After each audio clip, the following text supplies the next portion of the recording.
There he goes making videos about movies he hasn't seen yet again. The irony of that complaint is that the videos I make about movies I haven't seen yet always do better than the videos I make about movies that I actually do watch. So blame yourself, I guess. Let's discuss. I watch so you don't have to. All I'm offering is the truth, nothing more. So the 2021 cinematic reboot of the Mortal Kombat franchise was easily one of my most disappointing movies of that year. In fact, that movie actually made me appreciate the 1995 adaptation so much more. My basic reasoning for not liking the reboot is that outside of one scene, that being the opening scene, I didn't feel like the movie captured the essence of the game in any way. I mean, there wasn't even a Mortal Kombat tournament, for God's sakes, and half the characters died in the first movie. I don't get it.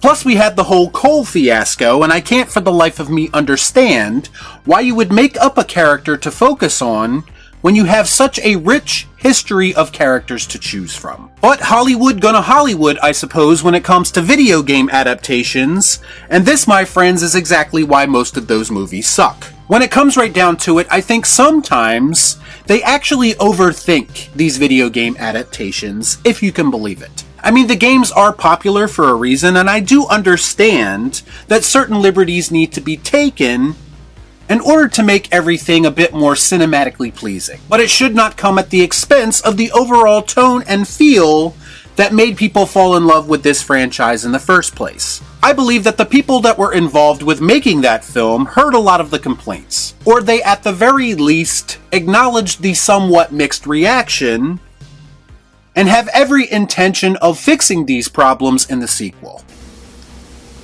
So you're telling me there's a chance? Well, if the news we are going to talk about today is any indication of how they intend to fix it, I think they would have been better off leaving well enough alone. But we all know that's never going to happen as long as there are franchises left to be exploited. The Mortal Kombat 2 writer recently said the highly anticipated sequel is funnier and bigger. Now, I don't mean to sound all doom and gloom here, but why is it that every time a studio feels like they need to fix a movie or franchise, their first course of action is always to add comedy?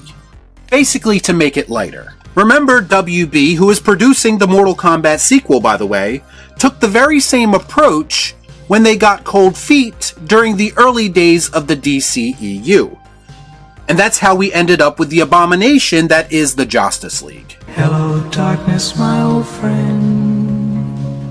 It's the MCU effect, ladies and gentlemen. Even currently, when interest in the actual MCU is dwindling, there are still other franchises trying to recreate what they did. The way that the MCU has completely ruined the perception of what a good movie actually is needs to be studied someday. How many franchises have been ruined by creatives trying to emulate the MCU formula? I swear to God, if I see the Mortal Kombat 2 trailer and one of the characters rips another's spine out, only to follow it up with a "yup, that just happened" kind of line, I might actually scream. I want you all to save this video and come back to it if that actually happens, because I want full credit for calling out some bullshit before it happens. Now, to be fair, Johnny Cage is the lead of this movie last I heard, and his character does have a more comedic side to it. And if the comedy is left to a couple of appropriate Johnny Cage-esque quips that are at least halfway unique or funny, I'd be okay with that. That makes sense. What I don't want is for the comedy to dominate the film and undermine the otherwise badass and serious tone of Mortal Kombat. What I don't want is a Kevin Feige wet dream of cringe jokes that make me feel like I want my spine ripped out while I'm watching a Mortal Kombat movie. Let me put it this way, when I think of Mortal Kombat, I don't think of comedy.